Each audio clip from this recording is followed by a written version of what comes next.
तुम्हारी फरमाइश पे गौर किया महाराज। नन्हे नन्हे तारों जैसे न... इस तकलीफ के लिए गुस्ताखी माफ। लाइए हमें दीजिए।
अपनी सादगी में मारे गए आप।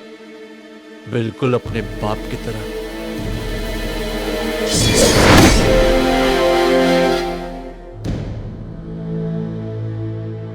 ये क्या महाराज, हमने तो चंद लम्हों की गुजारिश की थी, आपने तो दिल बहलाने का इंतजाम भी कर लिया।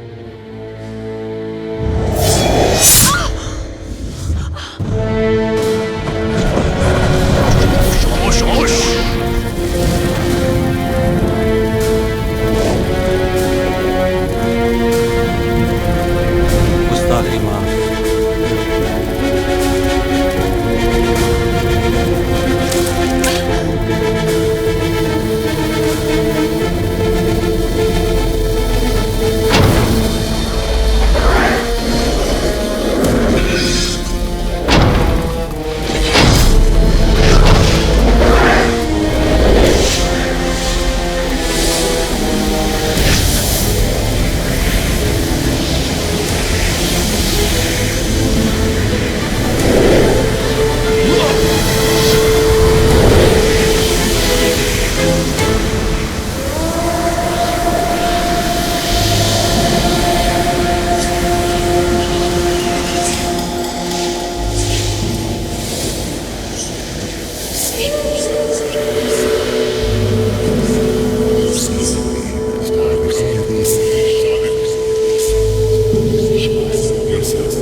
अब तक तो तुम्हारा सामना एक बेटे से हुआ था, आज से तुम्हारा सामना एक द्रोणा करेगा।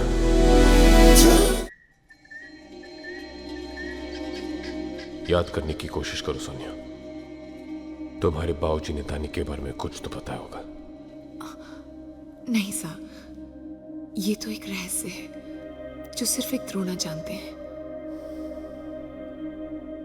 ताने का क्लू समझने में हम जितना वक्त लगाएंगे, रेस अमृत के उतना ही करीब पहुंचता जाएगा। क्षमा चाहती हूँ साहब,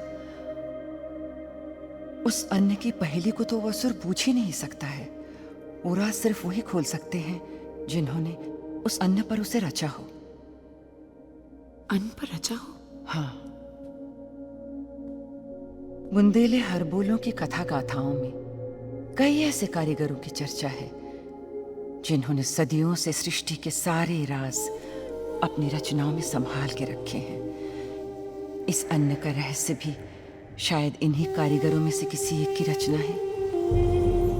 चौथी चट्टान के बसंती चौखट के उस पार इन कारीगरों की नगरी है रासपुर। पर इस कहानी में सच कितना है और कितनी कल्पना है, ये कोई नहीं जानता।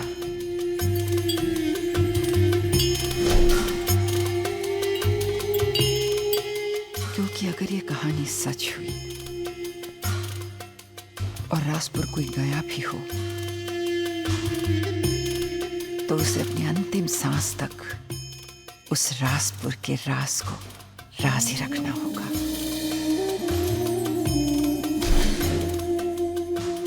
कहते हैं बसंती चौखट को लांघने की हिम्मत जुटा पाना बहुत कठिन है, पर अगर ये चौखट कोई लांघ ले, मान लीजिए सारी गुत्थियों के समाधान उसके सामने हमेशा के लिए खुले।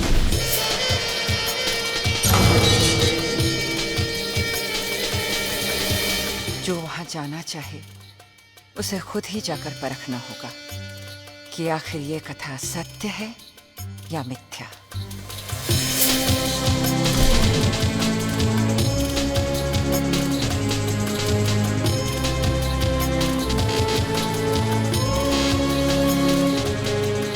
जिस इंसान की रग रग में कपट है उसे माया की इस नगरी के बारे में जरूर पता होगा।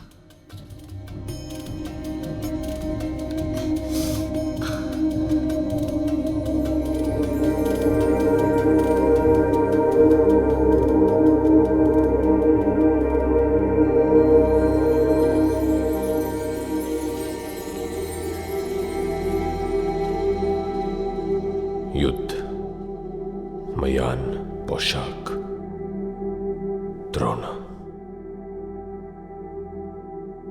कहानियां भी कैसे सच बन जाती हैं। चले द्रोणा।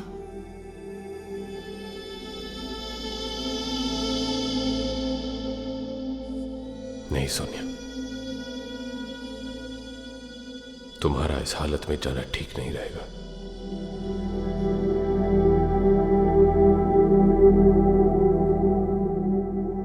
और तुम्हारे घाव अभी भरे नहीं है। आपकी हिफाजत करने में चूक गई। इसकी सजा दे रहे हैं ना आप?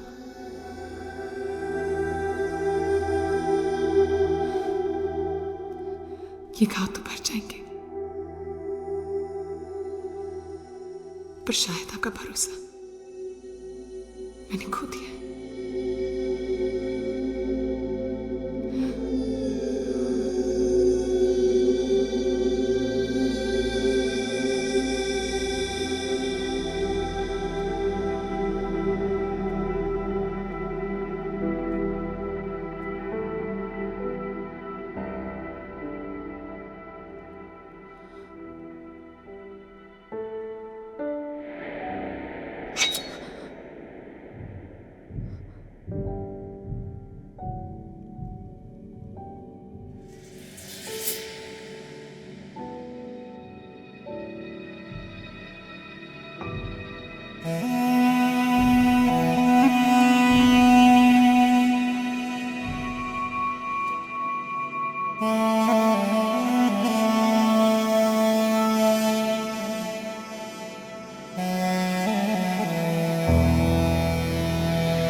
कहीं दूर सहरा के साए में मचला था कोई तूफान और एक मसीहा के आने का लिख के गया ऐलान। रोना